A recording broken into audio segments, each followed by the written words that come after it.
नमस्कार आदरणीय दर्शक महानुभाव जो टिभी वीरगञ्ज हेर्दै हुनुहुन्छ र श्रोता महानुभाव जो रेडियो वीरगञ्ज सुन्दै हुनुहुन्छ।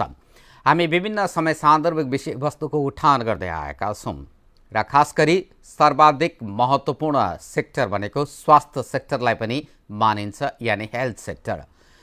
यदि व्यक्ति स्वस्थ भयो भने परिवार स्वस्थ हुन्छ, परिवार स्वस्थ भयो भने टोल स्वस्थ हुन्छ, टोल स्वस्थ भयो भने समाज स्वस्थ हुन्छ, समाज स्वस्थ भयो भने राष्ट्र स्वस्थ हुन्छ।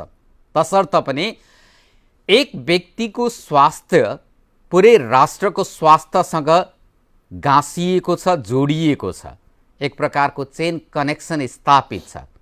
तसर्थ पनि हामी भन्ने गर्दछौँ हेल्थ इज वेल्थ, यानी स्वास्थ्य नै धन हो भनेर। तर नेपाल जस्तो विकासोन्मुख देशमा, डेभलपिङ कन्ट्रीको सिनारियोमा यो क्षेत्र निकै नै ओझेलमा परेको स्वयं नागरिक र यो स्वास्थ्य क्षेत्रमा क्रियाशील रहेका स्वास्थ्य कर्मीहरूको नै गुनासो रहने गर्दछ। पूर्वाधारको दृष्टिकोणले होस्, विभिन्न औषधिको सहज उपलब्धताको दृष्टिकोणले होस्, स्वास्थ्य क्षेत्रमा आएका नवीनतम उपकरणको सहज उपलब्धताको दृष्टिकोणले होस्, या नागरिकले छिटो छरितो विश्वसनीय भरपर्दो स्वास्थ्य सेवा प्राप्त गरिरहेको परिप्रेक्ष्यलाई हेरेर होस्, यस यावत कोणबाट हेर्दाखेरि अहिले पनि स्वास्थ्य क्षेत्र नेपालमा निकै तल्लो अवस्थामा रहेको देखिएको छ। र प्रदेश वाइज कम्पेयर गर्दाखेरि त मध्य प्रदेश ग्राफमा तल नै देखिन्छ। सर्वाधिक महत्त्वपूर्ण क्षेत्र भनेको एजुकेसन र हेल्थ मानिन्छ र एजुकेसन र हेल्थमा नै मध्य प्रदेश ग्राफमा तल्लो अवस्थामा छ। यी यावत सवालका बारेमा हामी यो प्रस्तुतिमा केन्द्रित रहनेछौँ। मुलुककै एउटा जेठो अस्पताल जसको 100 वर्षभन्दा बढीको इतिहास रहेको छ, नारायणी अस्पताल। नारायणी अस्पतालको पूर्वाधार हेर्दाखेरि बुजुर्ग नागरिक नै जिब्रो टोक्न बाध्य हुने स्थिति छ। आखिर किन स्तरोन्नति हुन सकिरहेको छैन त? यो बारेमा नै हामी आजको श्रृङ्खलामा केन्द्रित रहनेछौँ। कुराकानीका लागि नेपाल चिकित्सक सङ्घका केन्द्रीय उपाध्यक्ष एवं मध्य प्रदेशका संयोजक डाक्टर निरज सिंह हाम्रो स्टुडियोमा प्रत्यक्ष रूपमा हुनुहुन्छ। अब भने लाग्दैछौँ उहाँसँगको संवाद अगाडि बढाउनेतर्फ। यहाँलाई हाम्रो स्टुडियोमा हार्दिक स्वागत छ। धन्यवाद उज्जवलजी।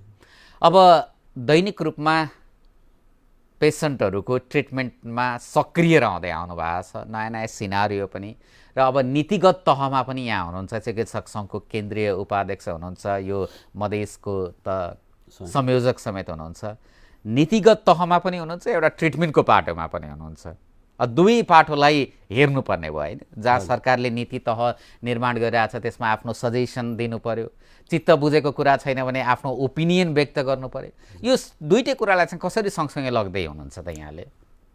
निश्चय पनि अब आफ्नो व्यावसायिक जीवन, चिकित्सीय पेसा र एउटा चाहिँ भनौँ न चिकित्सीय चाहिँ नीतिगत जहाँ पोलिसी मेकिङका कुराहरूमा आफ्नो इनपुट्सहरू दिनुपर्ने काममा विगत झन्डै भनौँ लास्ट इयर पनि म केन्द्रीय सहसचिवको भूमिकामा थिएँ। अहिले यसपालि चाहिँ उपाध्यक्ष र मध्य प्रदेशको सहयोग छु। र नेपालमा सबैभन्दा गाह्रो के छ भने इनपुट्स दिन पनि आफैले कलहरू गरिराख्नुपर्छ। स्वास्थ्य क्षेत्रमा इनपुट्स दिनको लागि चाहिँ अब हामीसँग चाहिँ हामीलाई विज्ञ मान्ने हो भने हामीसँग मान्छेले सल्लाह त लिनु पर्यो। कहिलेकाहीँ हामी रिटर्न वेमा दिइरहेको हुन्छौँ, कहिलेकाहीँ टेलिफोनमा भनिरहेको हुन्छौँ, भेटघाटको समयमा भनिरहेको हुन्छौँ। कहिलेकाहीँ दुःख लाग्छ, केही कुरा चाहिँ हामीलाई जानकारी नभइकन पहिला आउँछ, त्यसपछि हामीले विरोध गरेपछि बल्ल उहाँहरू पछाडि हट्नुहुन्छ। भनाइको अर्थ कोअर्डिनेसनमा अझै कमी छ। र नेपालमा तपाईँको के छ भने नेपालको सबैभन्दा ठुलो प्रब्लम के छ भने कुनै पनि नियम कानुन ऐन जब हामी बनाउँछौँ हामी चाहिँ के गर्छौँ भने गुगल ट्रान्सलेट गर्छौँ होइन। अब डब्लुएचओले के राखेको छ, बाहिरतिरको युरोपियन कन्ट्रीको के छ, अमेरिकन के छ, अनि हामी चाहिँ एकदमै धेरै नै महत्त्वकांक्षी भएर हामी ऐन चाहिँ त्यो हिसाबमा बनाउँछौँ। तर एन कस्तो बन्नुपर्छ भने हाम्रो माटो सुहाउँदो बन्नुपर्छ कि हाम्रो पोटेन्सियल कति छ, हामीले कति गर्न सक्छौँ होइन। उनीहरूको छुट्टै पोटेन्सियल हुन्छ, उनीहरूको आफ्नै किसिमको चाहिँ भनौँ न उनीहरूको आर्थिक उसमा पनि उनीहरू बलिया छन्, उनीहरूको इन्फ्रास्ट्रक्चरहरू बलियो छ, उनीहरूले त्यस हिसाबमा नीतिगत नियमहरू बनाएका हुन्छन्। ती नियमहरूलाई सिधै गुगलबाट ट्रान्सलेट गरेर हामीले आफ्नो बनाउने हो भने हामी यहाँ त्यति सम्भव छ या छैन। सम्भव नभएपछि के हुन्छ भने त्यहाँ भ्रष्टाचार पलाउँछ। यानि आफ्नो पेरिफेरी सुहाउँदो नीति नियम तय गर्नु तय पर्यो, गर्नु अरूलाई हेरेर अरूको सिको गरेर उपयोग त हुँदैन, किनभने सबै देशको सिनारियो अलग अलग अलग अलग छ, डिफ्रेन्ट छ। तपाईँले यहाँको माटो सुधाउँदै नियम कानुन बनाउनै पर्छ। तपाईँले अरू अब जेनरली अहिलेसम्म के भएको थियो भने अहिले आएर त्यो पनि किन नेपालमा गाह्रो भइरहेछ भने विदेशी प्रोजेक्टबाट पैसा आउने, हामीले नियम कानुन त्यसैबाट बनाउने। युएनडिपीको तहत पैसाहरू आउँथ्यो, सबै रुल रेगुलेसन होइन, त्यसैको तहत भन्दै गए र स्वास्थ्यले आज यति प्रब्लम फेस गर्नुपर्ने कारण पनि त्यही हुन्। अहिले आएर चाहिँ आर्थिक रूपमा धेरै कुरा कटौती हुँदाखेरि तपाईँको सबै कुरा भत्ताभुङ्ग र रथालिङ्गको स्थितिमा देखिएको छ। किन भन्दाखेरि हाम्रो टोटल पोलिसी डिपेन्डेन्ट कहाँबाट छ भने हामी फरेन पोलिसी कपिराइट गरेर हामीलाई समस्या भएको छ। र त्यो पोलिसी मेकरहरू पनि त्यो जुन नीति नियमहरू छन् त्यो नीति नियमको बारेमा स्पष्ट रूपमा जानकार छैनन्, निश्चय पनि छैनन्। र धेरै विषयवस्तुहरू छ होइन। अब यसलाई गम्भीरतासँग कुरा गर्ने हो भने होइन हामीले धेरै विषयमा कुराहरू गर्न सक्छौँ होइन। अब हामी मूल विषयमाथि नै केन्द्रित रहौँ र पछिल्लो क्रममा मध्य प्रदेशका मुख्यमन्त्री यो प्रदेशका विभिन्न जिल्लाका अस्पतालहरूको अनुगमनमा रहनु भएको छ र कारबाही गरिएको भनेर पनि उद्घोष गर्नुभएको छ। स्वास्थ्यकर्मीहरूले पनि आफ्ना मिश्रित प्रतिक्रिया यो बारेमा व्यक्त गर्दै आएका छन्, के भन्नुहुन्छ? होइन, निश्चय पनि उहाँले गर्नुभएको अनुगमन गर्ने अधिकार उहाँको छ, गर्नुपर्छ र स्वास्थ्य क्षेत्रमा भएको व्यतिथिहरूलाई कन्ट्रोल गर्नुपर्छ, यसमा दुई मत भएन। उहाँले गर्नुभएको काम सराहनीय छ, प्रशंसनीय छ। तर त्यहाँ दुईवटा प्रश्न उठ्छ। प्रश्न के उठ्छ भने यो जसरी अहिले हस्पिटलहरू जुन चलिरहेछन् त्यसमा धेरै हस्पिटलहरूको चाहिँ नवीकरणको लागि त्यहाँ निवेदन दिएका थिए, तर त्यसको नवीकरण टाइममा भएन। किन भएन भन्दाखेरि नवीकरणको प्राविधिक समस्या के त प्रदेश सरकारको स्वास्थ्य मन्त्रालयमा त्यहाँ जब तपाईँ चाहिँ सबै हस्पिटलको चाहिँ सञ्चालकहरूसँग सोध्नुहोस्, उनीहरूले निवेदन दिएको छ हाम्रो अस्पताल नवीकरण गरी पाऊँ। उहाँहरूले नि के जवाब दिनु भने अहिले हाम्रो प्राविधिक टोली फर्म भएको छैन, अहिले हामी सकिरहेको छैनौँ। अनि मैले अलिकति अझै डिपली यसलाई स्टडी गरेँ। त्यहाँ एकजना स्वास्थ्य मन्त्रालयको एउटा सचिव चाहिँ काठमाडौँबाट तोकेर पठाएको थियो। त्यो सचिवलाई हाजिरी गराउनमै 4-5 महिनासम्म चाहिँ ठुलो नाटक भयो। उसले सर्वोच्चमा गएर मुद्दा हाल्यो, सर्वोच्चले परमादेश जारी गर्यो कि यसलाई गराऊ, त्यही पनि उसलाई कार्यान्वयन दिएन। त्यसपछि ऊ फर्केर अहिले काठमाडौँ गयो। त्यसपछि अर्को मान्छे भनाइको अर्थ के छ भने यो प्रोसेसमा आफैमा क्वेसन उठ्छ, तपाईँले चाहिँ किन चाहिँ 6-7 महिनासम्म तपाईँहरूले चाहिँ नवीकरण नगरिकन बस्नुभयो? जुन अस्पताल विगत 15 वर्षदेखि तपाईँको चाहिँ सञ्चालनमा छ, विगत 15 वर्षदेखि त त्यो हस्पिटलले रन गरिरहेछ, पब्लिकलाई सर्भिस गरिरहेछ, प्राइभेट हस्पिटल। त्यो फल्ट भएको त 5 वर्ष पहिल्यै समातिनु पर्ने, 10 वर्ष पहिल्यै समातिनु पर्ने, त्यति बेला चाहिँ केही थिएन। आज आएर नवीकरण फेल भइरहेछ, नवीकरण प्रोसेसमा जाँदाखेरि तपाईँले आफ्नो प्राविधिक समस्या देखाउनु भयो होइन भनेपछि प्रश्नवाचक चिन्ह उठ्छ कि प्रदेश सरकारको नियतमाथि पनि प्रश्नवाचक चिन्ह उठ्छ कि तपाईँले समयमा किन नवीकरण गर्नु भएन, जब हस्पिटलले दिएका थिए भने किन गर्नु भएन। एक अर्को कुरा के उठ्छ, प्रब्लम यहाँ के छ, उहाँहरूले अहिले आएर पर्यावरण सम्बन्धी नियमहरू पनि सबै हस्पिटलमा खोजिरहनु भएको छ। अब पर्यावरणमा के छ, जसरी ओपिडीको कोठाको त्यहाँ साइज छ 14x10। अब यो इन्टरनेसनल साइज हो, कुरा त सही हो, तर नेपालमा चाहिँ यही धेरै हस्पिटलहरूमा चाहिँ अब यो कम्प्रोमाइजिङ हिसाबमा पहिला दिए र स्वास्थ्य संस्था खोल्ने अथोरिटी दिन्छ कसले? 15 बेडको छ भने नगरपालिकाले दिन्छ, त्योभन्दा माथि प्रदेश सरकारले, त्योभन्दा माथि केन्द्र सरकारले। अब कुरा के आउँछ भने कुनै टोलमा चाहे कुनै वडामा हस्पिटल बिना वडा अध्यक्षको निगरानीमा त खुल्दैन, पक्कै सबैलाई थाहा छ। कतै केही चाहिँ नराम्रो काम भइरहेछ भने वडा अध्यक्षले थाहा नपाउने भन्ने हुँदैन।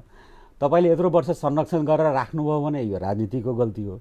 एक अर्को कुरा आउँछ, तपाईँ हाम्रो प्रदेश भनेको मैले के बुझेको छु भने नेपालको डाटा हेर्ने हो भने 48% गरिबी रेखाको मुनि मान्छेहरू चाहिँ मध्य प्रदेशमा बस्छ। मल्टी डाइमेन्सनरी पोभर्टी रेट तपाईँ आज पनि गुगलमा सर्च गर्नुहोस्, मध्य प्रदेशको 48% छ होइन। तुलना गर्ने हो भने प्रदेश बागमती प्रदेशको 7% छ, कोशी प्रदेशको 19% छ। हाम्रो छिमेकी दुईवटा प्रदेशसँग तुलना गर्ने हो भने भनाइको अर्थ के छ भने धेरै पपुलेसन भएको प्रदेश, धेरै गरिबी भएको प्रदेश र स्पेसली दलितहरू यहाँ सबैभन्दा गरिब छन्। गरिबको आस्थाको केन्द्र भनेको सरकारी अस्पतालहरू। 48% जनसङ्ख्या ऊ प्राइभेटमा जान क्षमतै छैन। उहाँले अहिले जुन छापाहरू मारिरहनु भएको छ त्यो भनेको यस प्रदेशको 5% 7% जनसङ्ख्या जसले प्राइभेट सेक्टरलाई टच गर्छ त्यहाँ गएर उहाँले व्यतिथिहरू ठिक गर्दै हुनुहुन्छ। तर व्यतिथि रियली कहाँ छ भने उहाँको आफ्नै संयन्त्रमा छ, उहाँको गभर्मेन्ट हस्पिटलहरूमा छ होइन। मेरो भनाइ के छ भने प्राइभेट हस्पिटलले ठग्नु हुँदैन राइट, तर सरकारीले पनि त ठग्नु भएन। उहाँ जुन ओपिडीको साइज प्राइभेटमा खोज्दै हुनुहुन्छ त्यो पर्यावरण म उहाँलाई आज अनुरोध गर्न चाहन्छु कि उहाँले सरकारी अस्पतालमा पनि खोजिदिनु पर्यो। उहाँले त्यो जनकपुर प्रादेशिक अस्पतालमा खोजिदिनु पर्यो, त्यो उहाँले चाहिँ सिरा अस्पतालमा खोजिदिनु पर्यो, त्यो सप्तरीमा खोजिदिनु पर्यो, पोखरियामा खोजिदिनु पर्यो, नारायणीमा आएर खोजिदिनु पर्यो, कलैयामा आएर खोजिदिनु पर्यो कि यी सरकारी अस्पतालहरू त्यो उहाँको पर्यावरणको जुन सर्टिफिकेट छ त्यस अन्तर्गत छन् होइन भने जुन तालचा उहाँ प्राइभेटमा लाउँदै हिँड्नुभएको छ म उहाँलाई चुनौती दिन चाहन्छु। उहाँले आफ्नो प्रदेशमा रहेको सम्पूर्ण सरकारी संयन्त्रहरूलाई पनि एक्जामिन गर्ने र 8-9 वटा ठुलो भोटे तालचा किने हुन्छ र उहाँले लाउनु पर्यो होइन। किनभने यो कुरा के छ भने जब एउटा राज्यले गरिबलाई हेर्न छोड्छ भने गरिबले आश को माथि राख्ने। तपाईँले आफ्नो राज्यको 5% हुने खाने मान्छे जाने प्राइभेट हस्पिटल, जबकि हुने खाने मान्छे त हरेक 10-15 मिनटमा मलाई लाग्छ यो वीरगन्जबाटै महिनामा 8-9 वटा हेलिकप्टर काठमाडौँ जान्छ। जोसँग पैसा छ उसलाई चित्त बुझ्दैन, ऊ तुरुन्तै हेलिकप्टर मगाउँछन्, उनीहरू काठमाडौँ कर्पोरेट हस्पिटलमा फ्लाइ गर्छन्। तर राज्यको दायित्व भनेको ती गरिबी रेखा मुनि भएका 50% जन, 48 भनेको 50 भयो, आधा जनता हाराहारी छ उनलाई हामीले। र प्राइभेटमा अलि बिगबिगी किन देखियो भने सरकारी हस्पिटलहरूको बेड सङ्ख्या समयमा बढाइएन, त्यहाँ कर्मचारी बढाइएन, त्यहाँ डाक्टर बढाइएन। नबढाएपछि अब के हुन्छ भने खाने मुखलाई जुङ्गाले छेक्दैन भनेपछि कम्पेन्सेट कसरी गर्ने त? हेल्थलाई प्राइभेट सेक्टरहरू आउँदै गयो, पेसेन्ट बढी छ, गभर्मेन्ट हस्पिटलमा बेड छैन भनेपछि 10 वटा खुल्यो, भोलि 15 वटा खुल्यो, 15-20 वटा खुल्दाखेरि 1-2 वटा व्यतिथिका पनि खुले होलान्, म यसलाई स्वीकार्छु। तर त्यो व्यतिथिका खुले कसरी भन्दाखेरि त्यो पनि कुनै राजनीतिक संरक्षणकै हिसाबमा खुले होलान्, त्यसै खुल्दैन। दुईवटा कुरा भयो, नवीकरण प्रोसेसमा समस्या भयो। तेस्रो के छ भने हामी क्राइटेरिया यस्तो बनाऊ कि जुन सम्भव छ। र यो के छ भने उहाँले अहिले छानबिन गर्नुभयो र अरू प्रदेशमा यो छानबिन भएको छैन। तपाईँलाई म काठमाडौँकै उदाहरण दिन्छु, राजधानीको। तपाईँ काठमाडौँको रिङ रोडमा जानुभयो भने त्यहाँ पनि मोर देन 100 हस्पिटल छन् र ती हस्पिटलहरू पनि भाडाकै घरमा लिएर बसेको छ, हस्पिटलको क्राइटेरियामा कुनै पनि फिट खाँदैन। तर त्यहाँको मुख्यमन्त्रीले अहिले चाहिँ त्यो क्राइटेरिया चेक गर्न जानुभएको छैन, जे कारणले देशैभरि तपाईँले पाउन सक्नुहुन्छ यो स्थिति। तर नेपालको प्रब्लम के छ मैले यहाँ मेन भन्न चाहन्छु के भने हामी क्राइटेरिया बनाउँछौँ गुगलबाट अनि तपाईँलाई दिन मिल्दैन भन्छौँ, तपाईँलाई 2-3 महिना चाहिँ दिन मिल्दैन नै बनाउँछौँ, त्यसपछि एकाएक मिल्छ कुरा। एकाएक कसरी मिल्छ भने आर्थिक चलखेलले मिल्छ, त्यसपछि तपाईँ फेरि खोल्नुहुन्छ अनि फेरि अर्कोपल्ट नवीकरण बेलामा तपाईँको मिल्दैन, फेरि एकाएक 1-2 रातमै तपाईँको फेरि सबै कुरा मिल्छ भनेपछि यो प्रक्रियाबाट देश हामीले कति दिनसम्म चलाउने र हाम्रो शासन विधि कति दिनसम्म चल्छ होइन कि नियम कानुन देखाएर तर्साउने, त्यसपछि आर्थिक चलखेलको आधारमा चाहिँ दिन मिल्ने होइन। यो किनभने हामीले बनाएनौँ नियम यस्तो गाह्रो कि त्यो हेऱ्यो भने वास्तवमा यो त एउटा पनि हस्पिटल दिन मिल्दैन जस्तो देखिन्छ होइन। र डाटाकै कुरा गर्नुहुन्छ भने म तपाईँलाई आज एउटा ठोस डाटा के भन्दैछु, WHO ले एउटा डाटा राखेको छ, एन्टिबायोटिक रेसिस्टेन्समा एउटा प्रतिवेदन निकाल्यो कि किन चाहिँ वर्ल्ड वाइज एन्टिबायोटिक चाहिँ अहिले काम गरिरहेको छैन, औषधि सेप्सिसको केसहरू बढिरहेछ। किन भन्दाखेरि त्यसमा एउटा पोइन्ट के आयो भने कि हस्पिटलहरूले वाटर ट्रिटमेन्ट प्लान्ट राखेको छैन। सपोज हस्पिटलमा बिरामीको दिसा पिसाब बेसिनको पानीहरू यो सबैलाई ट्रिटमेन्ट गरेर मात्र तपाईँको, किनभने त्यहाँ चाहिँ रेसिस्टेन्ट बक्सहरू हुन सक्छन्, माइक्रो अर्गानिजमहरू, तिनीहरू बाहिर इन्भाइरोमेन्टमा गयो भने झन् एन्टिबायोटिक रेसिस्टेन्स बढ्न सक्छ। र WHO को रिपोर्ट छ नेपालको 74.7% हस्पिटलसँग वाटर ट्रिटमेन्ट प्रोटोकल छैन होइन। अब ढाँटैको कुरा गर्नुहुन्छ भनेपछि नेपालमा रोग त सबभन्दा बढी हस्पिटलले नै फैलाइरहेछ। यो कुराको हिसाबमा हामीले जाने हो भने यसको आधारमा कारबाही गर्ने भने सबै हस्पिटल एकै दिनमा कारबाहीमा पर्छन् त। 75% भने त धेरै ठुलो भनाइको अर्थ के हो भने, तर हामी यो इन्टरनेसनल जुन एउटा नर्म्स छ त्यसलाई हामीले मिट गर्न सक्दैनौँ। यो हामीले बुझ्नुपर्छ, हाम्रो यथार्थता हो होइन। अब त्यसकारण के देखेर तर्साउने, के देखेर गर्ने भन्ने एउटा कुरा हुन्छ। उहाँले गर्नुभएको काम निश्चय पनि सराहनीय छ, तर मेरो व्यक्तिगत अनुरोध के छ, व्यक्तिगत मात्र होइन मेरो संस्थागत अनुरोध के छ भने कि उहाँले यो सम्पूर्ण नर्म्स उहाँले आफ्नो सरकारी अस्पतालमा पहिले पालना गराउनु पर्यो, त्यहाँ खोज्नु पर्यो कि ती सरकारी अस्पतालहरू चाहिँ पर्यावरणका हिसाबमा ठिक छ वा छैन, त्यहाँका व्यतिथिहरू ठिक गर्नु पर्यो। आफ्नो घर ठिक गर्नुहोस्, तपाईँलाई सदैव स्वागत छ। त्यसपछि तपाईँ अर्काको घर पनि हेर्नुहोस्। यानि दुवैलाई समान नजरले हेर्नु पर्यो। पहिला सरकारीलाई पनि बायस्ड भयो। हजुर, खालि प्राइभेट सेक्टरलाई मात्र हिन्ट गरेर भने सरकारीबाट तपाईँले जनतालाई जे गर्दा पनि हुन्छ होइन। नारायणी हस्पिटलमा 10x10 को कोठामा 3टा फिजिसियनले बसेर हेर्छ होइन। आज ओपिडीको लागि यत्रो वर्षदेखि चाहिँ त्यहाँको डाक्टर, स्वास्थ्यकर्मी, जनता सबले डिमान्ड गरेको छ, तपाईँहरूले सक्नु भएको छैन। त्यसै गरी धेरै जिल्ला अस्पतालहरू छन् होइन। तर तपाईँ प्राइभेटलाई गएर चाहिँ खोज्नुहुन्छ 14x10 को तेरो कोठा छ कि छैन भनेर। तपाईँ आफ्नो त पहिला कोठा बनाउनुहोस्, त्यसपछि तपाईँ अरूलाई खोज्नु होला। यानी दुवैलाई समान नजरले हेर्नु पर्यो। निश्चय पनि राज्य भनेको त समानताको कुरा हो, नियम बराबर हुनु पर्यो सबैको लागि भन्ने तात्पर्य यहाँले राख्नुभयो। अब अर्को कुरा एम्बुलेन्सका सम्बन्धमा, हुन त यो मुलुकमा कार्टेलिङका चर्चा पनि उठान हुने गर्दछ। अब सिमेन्टको कार्टेलिङको चर्चा पनि निकै उठान भयो। एम्बुलेन्स अब यो हेल्थ सेक्टरसँग जोडिएको नितान्त सेन्सिटिभ पक्ष हो। हजुर, यो बारेमा चाहिँ यहाँको ओपिनियन? निश्चय पनि एम्बुलेन्सको व्यतिथि उहाँले जुन समात्नुभयो त्यो एकदम जायज कुरा हो र यसलाई समय समयमा हामीले पनि प्रशासनिक निकायमा गुनासो गरेका हौँ। जसरी वीरगन्जकै सिडिओ साहबलाई म आफै पनि भन्न गएको हुँ र सिडिओ साहबले बोलाएर यहाँ नियमहरू पनि बनाउनु भएको थियो। तर कुरा के आउँछ भने एम्बुलेन्सको व्यतिथि एउटा कारबाही गरेर एउटा एम्बुलेन्स ड्राइभरलाई समात्दैमा सिधिँदैन। यसलाई फर्दर वर्कअप गर्ने के त होइन। र एम्बुलेन्सको व्यतिथि पनि रियली भन्नुहुन्छ भने नेपालमा कुनै पनि फेसन के छ भने काठमाडौँबाटै सुरु हुन्छ, चाहे त्यो जिन्सको फेसन होस् चाहे एम्बुलेन्सको फेसन होस् होइन। र यो व्यतिथि पनि त्यहीँबाट सरेको हो पुरै देशभरि। रियालिटी हो, यसमा मध्य प्रदेशमा मात्र होइन सबै ठाउँमा छ। तर हामीले के गर्नुपर्छ भने धेरै ठाउँमा सहर वाइज यो सिस्टम सुरु भइसक्यो, जिपिएस सिस्टम लाउँछन्। सबै एम्बुलेन्सलाई चाहिँ जिपिएसबाट ट्र्याक गर्न मिल्छ र कति किलोमिटर ड्राइभ गर्यो बिरामीले त्यति पैसा किलोमिटर तय गरिदिने। सपोज बाराको कुनै गाउँबाट नारायणी हस्पिटल आउँछ भने उसले कति पैसा तिर्ने, त्यो रेट दर फिक्स हुन्छ। यो सिस्टमाइज आजकल के छ भने जम्मै नगरपालिकासँग जम्मै गाउँपालिकासँग अलमोस्ट एम्बुलेन्स छ, वडामा पनि छ। भनेपछि यो सरकारले आफ्नै संयन्त्रमा पनि जिपिएस लगायो भने यो सिधै तपाईँको यो कुरालाई हामीले तुरुन्तै ठिक गर्न सक्छौँ। त्यसपछि के हुन्छ भने बिरामीले चढ्छ र जुन बिरामी ठग्यो बिरामीले उजुरी गर्छ, यो एम्बुलेन्स ड्राइभरले मसँग चाहिँ भाडा यति हुनुपर्ने यतिमा होइन। त्यो त तपाईँको चाहिँ तुरुन्तै ठगिने हो। त्यसपछि बिरामीले आफूले चाहेको अस्पतालमा जान पाउनुपर्ने भयो। एम्बुलेन्स ड्राइभरले जबरजस्ती उसलाई कर कपेज गरेर होइन ऊ अर्को अस्पतालमा लगिदिने, अर्को ठाउँमा चाहिँ जानकारी नभएको ठाउँमा गएर बेचिदिने जुन अहिले कुराहरू आइरहेको छ। यसमा चाहिँ के छ भने यसलाई व्यवस्थापन गर्नको लागि सर्टेन टाइममा ट्राफिकहरूबाट पनि अलि हेल्प लिनु पर्यो। तपाईँ कहाँ जाँदै हुनुहुन्छ, कुन हस्पिटल जाँदै हुनुहुन्छ, एक किसिमको चाहिँ भनौँ न 1 मिनटको लागि पनि कतै भयो भने त्यसले पनि के हुन्छ भने यो सबै व्यतिथिहरू रोकिन सक्छ। तर गभर्मेन्टले पोलिसी लेभलमा आउनु पर्यो। एउटा कारबाही गर्दैमा एम्बुलेन्सको व्यतिथि रोकिँदैन र यो रोक्नु जरुरी छ र उहाँले यो गर्नुभएको काम प्रशंसनीय छ, यसलाई म स्वीकार्छु। र मेरो व्यक्तिगत र संस्थागत माग के छ भने भविष्यमा यसलाई अझै उहाँले व्यवस्थित गर्नु पर्यो र प्रदेश 2मै एउटा चाहिँ जिपिएस सिस्टम ल्याउने र हरेक एम्बुलेन्समा यसलाई राख्ने र यसलाई ट्रेस गरौँ ताकि यो समस्याको समाधान हुन्छ। र यसमा चाहिँ कन्सन्ट्रेट गऱ्यो भने पक्कै पनि सुधारका प्रक्रियाहरू अगाडि बढ्न सक्दछ होइन।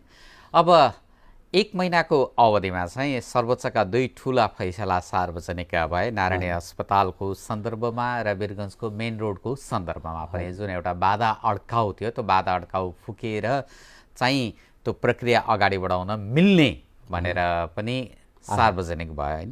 यो दुईवटा ऐतिहासिक फैसलाका बारेमा के भन्नुहुन्छ? दुवै फैसला निश्चय पनि स्वागतयोग्य छ, किनभने सर्वोच्च जस्तो सर्वमान्य संस्थामा कुनै मुद्दा लामो समयसँग ओझेलमा पर्दाखेरि त्यसले विकासको बाटोहरू रोकेर राख्छ होइन। अब भनौँ न, अब हस्पिटलकै मुद्दा चाहिँ आज रोकिँदाखेरि चाहिँ आज विगत चाहिँ 10 वर्षदेखि त्यो मुद्दा कसैको पक्षमा गएको भए पनि सुरु हुन्थ्यो काम। आज सर्वोच्चले क्लियर गरे, आज हाम्रो नयाँ डिपिआर बन्दैछ, नारायण हस्पिटलले अलमोस्ट कम्प्लिट गरिसक्यो, अब यो मन्त्रालयमा जाँदैछ। अब यो चाहिँ यसमा रिटेन्डर प्रक्रिया सुरु हुन्छ र रिटेन्डर प्रक्रिया निस्किने बित्तिकै जसले बिड गर्छ त्यो कम्पनीले पाउँछ र एउटा आर्थिक वर्षमा सम्भव हुँदैन, तर 2-3वटा आर्थिक वर्षमा त्यो बजेट आउँछ, त्यो बन्न सुरु हुन्छ।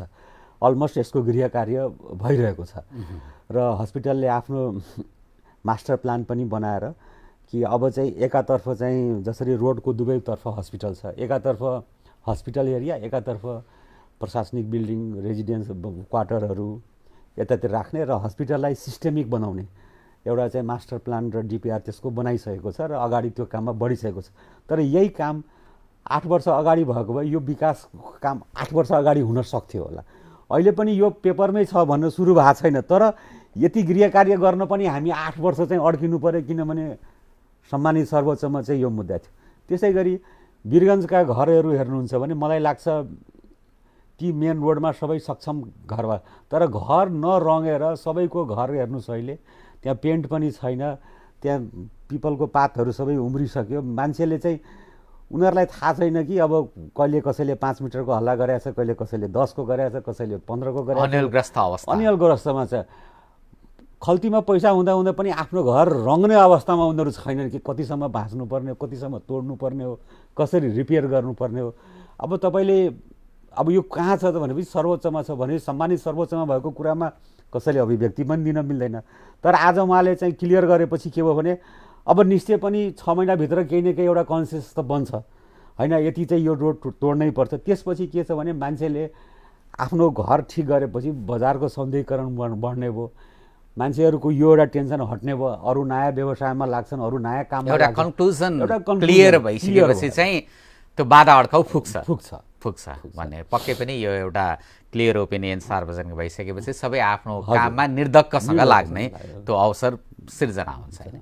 अब अर्कोतर्फ स्वास्थ्यकै क्षेत्रमा हेर्दाखेरि मध्य प्रदेशमा विदिन 1 मन्थको ड्युरेसनलाई यसो निहाल्दाखेरि चाहिँ जनकपुरमा पनि फिजिसियनहरूको बृहत सम्मेलन पनि भयो जनरल होइन, अनि त्यसपछि वीरगञ्जमा पनि यो अर्थो डाक्टरहरूको जहाँ विदेशबाट पनि विशेषज्ञ चिकित्सकहरूको सहभागिता रह्यो र पछिल्लो क्रममा चाहिँ कार्डियो सम्मेलन पनि सफलतापूर्वक बृहत रूपमा सम्पन्न भयो। यानि जनकपुरले एउटा र वीरगञ्जले दुईवटा यस्ता बृहत स्तरका स्वास्थ्य सम्मेलन गरिसकेपछि चाहिँ वीरगञ्जले यो गर्नमा सामर्थ्य राखेको भन्ने कन्भिन्स हुन सकिन्छ? निश्चय पनि यो चाहिँ हामीले म्यासेज पनि यही दिन खोजेका हौँ र एकाडेमिक कन्फरेन्सहरू भएपछि के हुन्छ भने त्यो क्षेत्रमा स्वास्थ्यमा हुने कामहरूमा तपाईँले एउटा फरक किसिमको रिजल्ट देख्न सक्नुहुन्छ। किनभने हाम्रो चाहिँ स्वास्थ्यहरूमा के हुन्छ, रिसर्चहरू हुन्छ, स्टडीहरू हुन्छ र फरेन स्टडिज के भयो, हाम्रोमा के छ, हामी त्यो कुराहरूलाई कम्पेयर गर्छौँ। त्यसपछि त्यसको शोधपत्रहरू चाहिँ हामी कन्फरेन्समा प्रस्तुत गर्छौँ र केही नयाँ रिसेन्ट गाइडलाइन नयाँ आएको छ भने अहिलेसम्म हामी उपचार के गरेर थियौँ, अब यसलाई फर्दर कसरी गर्ने, चाहे अहिलेसम्मको गरिरहेको उपचारमा के कमी कमजोरी थियो होइन, यो गर्दाखेरि के गलत भएर कम्प्लिकेसन निस्क्यो। किनभने धेरै कुरा यस्तो पनि छ कि जुन कुरा हामीले 10 वर्षदेखि गरिरहेको हुन्छौँ, पछि गएर थाहा हुन्छ यो ट्रिटमेन्ट यो गर्नुमा त्यति फाइदा देखिएन, यसलाई बरु बन्द गरौँ भन्ने पनि देखिन्छ। यानी निरन्तर रूपमा अपडेट हुन जरुरी छ। यो फिल्ड कस्तो छ भने प्रत्येक दिन अपडेट हुन जरुरी छ र मध्य प्रदेशमा अहिलेसम्म मेडिकल कन्फरेन्सहरू हुँदैन थियो। 2020मा सबभन्दा फर्स्ट टाइम साइमन वीरगञ्जमा त्यति बेला मैले नै आफ्नो नेतृत्वमा गराउन लगाएको थिएँ। त्यसपछि ठ्याक्कै कोभिड सुरु भयो। त्यो कन्फरेन्स भएको 20-25 दिनपछि नै कोभिड सुरु भयो र कोभिड अब 2-3 वर्ष कोभिडको जीवनै नेपालमा चाहिँ सबै, त्यसपछि हामीले फेरि सेकेन्ड टाइम कन्फरेन्स गर्ने मौकाहरू मिलिरहेको थिएन र अब आएर चाहिँ फेरि हामीले मौका पायौँ। त्यसपछि यो वर्षमा हाम्रो 3टा सोसाइटीले, साइमन फिजिसियनहरूको सोसाइटीले जनकपुरमा गर्यो, अर्थोपेडिक सोसाइटीले चाहिँ वीरगन्जमा र अर्को कार्डियोको सोसाइटीले, भनेपछि 3टा ठुलो कन्फरेन्स भयो र यी देशका सम्पूर्ण ठुला विज्ञहरू पनि पाल्नु भएको थियो र उहाँहरू धेरै नै हर्षित हुनुहुन्छ कि मध्य प्रदेश कन्फरेन्स गराउन सक्षम छ र हामीले इन्टरनेसनल डेलिगेटहरूलाई पनि ल्याएर अब चाहिँ के छ भने यहाँ अहिलेसम्म हामीले नेसनल लेभलको कन्फरेन्सहरू गऱ्यौँ, 1-2वटा इन्टरनेसनल स्पिकर बोलायौँ। अब हामीले टार्गेट के राख्छौँ भने मध्य प्रदेशमा कहिले इन्टरनेसनल लेभलको पनि गरेर मोर देन 50% चाहिँ इन्टरनेसनल स्पिकरहरूबाट पनि कन्फरेन्स आयोजना गर्न सकियो भने हाम्रो एकाडेमिक अपलिफ्टमेन्ट झनै राम्रो हुन्छ भन्ने हामीले आशा राखेका छौँ र निकट भविष्यमा हाम्रो प्रयास त्यतातर्फ रहनेछ। अब हामी यो कुराकानीको करिब अन्त्यमा पनि आइसकेका छौँ। महत्त्वपूर्ण पक्षको उठान पनि हामीले गरेका छौँ र स्वास्थ्य क्षेत्र भनेको नितान्त सेन्सिटिभ क्षेत्र, संवेदनशील क्षेत्रका रूपमा पनि हेर्ने गरिन्छ र सर्वसाधारण नागरिक, यसै गरी स्वास्थ्यकर्मी, हेल्थ म्यानपावरहरू, अनि त्यसपछि नीतिगत तहमा रहेका जुन गभर्मेन्ट सेक्टर भयो, यो सरोकारवाला पक्ष जति पनि छन् यो स्वास्थ्य क्षेत्रसँग सम्बन्धित स्टेक होल्डर पार्ट, यो स्टेक होल्डर पार्टको भूमिका चाहिँ के देख्नुहुन्छ संक्षिप्तमा भन्नुपर्दा अब नेपालको हेल्थ सेक्टरलाई सुधारका लागि? निश्चय पनि के छ भने हामी जबसम्म यो सबै कोअर्डिनेसनका कुरा हुन्, जबसम्म कोअर्डिनेट हुँदैन तबसम्म यही कुरा पनि राम्रोसँग चल्दैन हैन। अब कोअर्डिनेट कसरी हुने भनेपछि एकअर्कासँग चाहिँ आफ्नो प्रब्लम सेयरिङ गर्ने र हामीले एकअर्कालाई कसरी हेल्प गर्न सक्छौँ। अब यहाँले यो कोअर्डिनेसनको पार्टका बारेमा भनिरहँदाखेरि त त्यो एउटा कम्युनिकेसन ग्याप पनि देखिन्छ। निश्चय पनि कम्युनिकेसन ग्याप छन् हैन। मलाई के हाँसो उठ्छ भने मानि नेताजीहरू चुनाव लड्नुभन्दा अगाडि चाहिँ सोध्न आउनुहुन्छ कि मेरो घोषणापत्रमा के लेखिदिने, अलि स्वास्थ्यको अलि आइडिया दिनुहोस् न भनेर। अनि ती नै नेताजीहरूलाई जब मैले उहाँहरूलाई ड्राफ्ट गरिदिन्छु, तपाईँ आफ्नो स्वास्थ्यको लागि आफ्नो म्यानिफेस्टोमा यसरी गर्नुहोस्, तर चुनाव जितिसकेपछि सेकेन्ड टाइम उहाँले मलाई सोध्नुहुन्न कि तपाईँले ड्राफ्ट गरेको म्यानिफेस्टोमा अब अगाडि कसरी बढ्ने, एकपल्ट डाक्टर साहब बसौँ, एकपल्ट बैठक गरौँ। उहाँहरू चुनावको बेलामा चाहिँ निश्चय पनि याद गर्नुहुन्छ निरज सिंहलाई कि ल आउनुहोस् डाक्टर साहब एकपल्ट बनाइदिनुहोस् र मलाई याद, अब म यहाँ नाम खोल्दिनँ, तर मैले धेरैको लागि स्वास्थ्यको म्यानिफेस्टो ड्राफ्ट गरेको छु।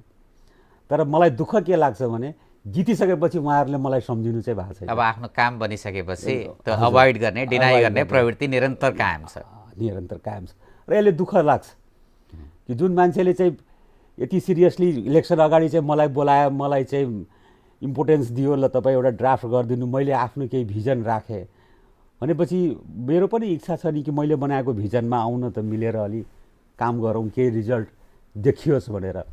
तर मान्छेले जितेपछि चाहिँ मान्छेहरू बिर्सिन्छन् होइन। त्यसपछि हामीलाई कसैले सोध्दैनन्, उहाँहरू सर्टेन आफ्नो ब्युरोक्रेट्सभित्र रहनुहुन्छ, ब्युरोक्रेट्सले जसरी उहाँहरूलाई गाइड गर्छन् उहाँहरू त्यसपछि त्यस हिसाबमा जानुहुन्छ। यो एउटा दुःखद पक्ष हो। र अहिले नै भनौँ न, अहिले नेपालको संसद जस्तो ठाउँमा एकजना सांसद रामहरि खतिवडाज्यूले एउटा यस्तो गम्भीर आरोप लगाउनुभयो कि मध्य प्रदेशमा चिकित्सक नक्कली, औषधि नक्कली, अस्पताल नक्कली हैन। अब संसद जस्तो एउटा सम्मानित व्यक्तिले संसद जस्तो गरिमामय स्थानमा यस्तो अभिव्यक्ति दिनु आफैमा यो लज्जास्पद कुरा हो। नेपालमा चिकित्सक एनएमसी रजिस्टर्ड डाक्टरहरू मात्रले काम गर्छ। एनएमसी रजिस्टर्ड बाहेक कसैले डाक्टर लेख्छ भने त्यो मिल्दैन, त्यसलाई कारबाही गर्नुपर्छ। र जनताको चेतनाको लेभल पनि त्यो हुनुपर्छ कि कसको बोर्डमा एनएमसीको नम्बर छ छैन त्यो कुरा हेर्ने, या कुनै गाउँठाउँमा डाक्टर छैन भने हेल्थ प्रोफेसनलको पनि एचएहरूको पनि रजिस्ट्रेसन हुन्छ। कतिपय व्यक्तिहरू त निरक्षर छन् कि उनीहरू त्यो बुझ्न पनि सक्दैन। तपाईँले सही कुरा भन्नुभयो। त्यो किन, त्यो साक्षरता त डाक्टरले बढाउने होइन नि, त्यो त राज्यले बढाउने। मैले तपाईँसँग पनि धेरैपल्ट भनेको छु कि तपाईँ शिक्षा ठिक गर्नु, स्वास्थ्यको प्रब्लम आफै ठिक हुन्छ भने। शिक्षा र स्वास्थ्य त एकअर्काप्रति इन्टर रिलेटेड होइन। मध्य प्रदेशमा बढी किन स्वास्थ्यमा समस्या देखियो भने किनभने शिक्षाको रेटमा कमी छ। तपाईँ शिक्षा ठिक गरिदिनुहोस् न, हेर्नुहोस् त स्वास्थ्यको रिजल्ट सिधै तपाईँको फरक आउँछ होइन। तर यो कुराहरू त बुझिनु पऱ्यो। अर्को कुरा जुन दबाई नक्कली भन्नुभयो, जुन उहाँले एकदमै गलत। किन भन्नु भने यही मध्य प्रदेशले यो देशकै 70% दबाई उत्पादन गर्छ। वीरगञ्ज पत्ल्या कोरिडोरमा 70% यो देशको औषधि यही र पुरै देशले यही प्रदेशबाट उत्पादित भएको दबाई खान्छ। नक्कली हुन् भने पुरै देशले नै नक्कली दबाई खाइरहेछ, म आज ठोकेर भन्न सक्छु। त्यसकारण एउटा संसद जस्तो व्यक्तिले सांसदमा गएर यसरी चाहिँ नक्कली दबाई भनेर भन्नु नै, म उहाँको क्षेत्रमा ओखलढुङ्गामा हुनुहुन्छ, उहाँको जम्मै पसलको औषधि पसलमा गएर उहाँलाई आज चुनौती गरेर चेक गर्नुहोस् ती दबाईहरू कहाँ बनेका छन्, होइन? त्यसकारण कुन कुरा चाहिँ कहाँ बोल्ने र कस्तो व्यक्ति र बोल्दाखेरि हचुवाको भरमा बोल्नु भएन। म अहिलेसम्म किन कुरिरहेको छु भने मुख्यमन्त्रीजीले चाहिँ सिराहा र सप्तरीमा अहिलेसम्म उहाँको हिजो सप्तरी पुग्नुभयो। म यो विज्ञप्ति नै निकाल्छु कि संसदबाट त्यो हटाउनुपर्छ रेकर्ड। किनभने तर मैले चाहिँ यो सबै व्यतिथिको भए एउटा चाहिँ मुख्यमन्त्री लागेको छन् भने 2टा जिल्ला बाँकी छ, उसलाई घुम्न दिउँ न त, हेरौँ न त कति चाहिँ विकृति रहेछ नि त। एकपल्ट मेरो 8वटा जिल्ला चाहिँ क्लियर होस् न त। आज म पनि मध्य प्रदेशको संयोजकको हिसाबमा ल ठिक छ त मुख्यमन्त्रीले गरोस् न त भनेर मैले अहिलेसम्म विज्ञप्ति ननिकालेको कारण यो। तर म आज भोलिमै उहाँको पनि मलाई लाग्छ उहाँ फाइनल टचमा हुनुहुन्छ, अब सप्तरी र सिराहामा छिरिसक्नुभयो र म विज्ञप्ति निकालेर म चाहिँ यो संसदमा पठाउँछु कि यो अभिव्यक्तिमाथि मेरो आपत्ति छ। किनभने मध्य प्रदेशमा नक्कली दबाई पनि छैन, नक्कली चिकित्सक पनि छैन र अस्पताल नवीकरण नहुनु भनेको नक्कली होइन। 1-2वटा अस्पताल थिए, त्यो उहाँहरूले मुख्यमन्त्रीजीले समात्नुभयो, कारबाही गर्नुभयो, म त्यसको लागि हर्षित छु। तर कुनै हस्पिटल 15 वर्षदेखि काम गरिरहेछ, त्यसलाई नवीकरण प्रोसेसको तहत नवीकरण नगरिदिनुलाई तपाईँले नक्कली नामाकरण दिनुहुन्छ भने यो चाहिँ अलिकति समय सापेक्ष भएन। नक्कली भनेको त तपाईँले ठग्नु भयो नि त। त्यस कारण त्यो शब्दहरूको चयन चाहिँ एउटा अनाधिकृत अनअथराइज र एउटा विद्वान सांसदबाट मैले यो अपेक्षा कमसेकम राखेको थिइनँ र समय सापेक्ष पनि भएन, होइन? समय सापेक्ष पनि भएन। हुन त सुन्छु कि उहाँ के अरे मैले सुनेकोमा रोलेक्स घडी नै लाउनुहुन्छ। रोलेक्स घडी लाउने मान्छे त समय राम्रोसँग बुझ्नुपर्ने हो। भनेपछि हामीले निष्कर्षमा के बुझ्नु पर्यो भन्दाखेरि स्वास्थ्य जस्तो सेन्सिटिभ क्षेत्रका बारेमा कुनै कुराहरू उठान गरिरहँदाखेरि चाहिँ केही कुराहरू रिलायबल कुराहरू मात्र निश्चय फाइन्ड आउट गरेर चाहिँ व्यक्त गर्नु। यसले तपाईँको के गर्छ भने एउटा अनावश्यक कस्तो इम्प्याक्ट पर्छ भन्ने पनि विचार गर्नु पर्यो। आज तपाईँको 2 नम्बरको प्रदेशको जनताहरूमा भागाभाग हुन सक्छ कि ल अब अर्को प्रदेश जाउँ, यहाँ त चाहिँ तपाईँको स्वास्थ्यमा केही पनि छैन, होइन? अब त्यसले कस्तो प्रकारको इम्प्याक्ट पर्छ भनेर पनि बुझिदिनु पर्यो। मान्छेले अनावश्यक लोन लिएर यहाँ हुने कामको लागि मान्छे चाहिँ 3 नम्बर प्रदेश र 1 नम्बर प्रदेश डाइभर्ट हुन्छ। एक त त्यसै गरिबीले मरिरहेको प्रदेशलाई तपाईँ झन् मार्ने काम गर्दै हुनुहुन्छ। यो त सिधा कुरा यो हो। भनेपछि एउटा स्टेटमेन्टले कति दुर्गामी असर पर्दछ भन्ने चाहिँ विचार गर्नु पर्यो। लिडर भएपछि भिजनरी हुनुपर्छ कि मैले के बोल्ने भन्ने कुरा चाहिँ ध्यान दिन जरुरी छ। सार्वजनिक एउटा प्रतिष्ठित व्यक्ति भइसकेपछि आफ्नो प्रतिष्ठाको पनि ख्याल राख्नु जरुरी हुन्छ, होइन? हामीले यो कुराकानीको क्रममा चाहिँ निकै महत्त्वपूर्ण पक्षलाई उठान गरेका छौँ र यहाँले पनि एकदमै खुलस्त रूपमा स्पष्ट रूपमा आफ्ना कुराहरू व्यक्त गर्नुभएको छ। व्यस्तताका बावजुद पनि हामीलाई समय उपलब्ध गराउनु भएको छ। यहाँलाई धेरै धेरै धन्यवाद। धन्यवाद उज्जवलजी, मलाई आफ्नो केही शब्दहरू राख्न दिनुभयो, मौका दिनुभयो, धन्यवाद।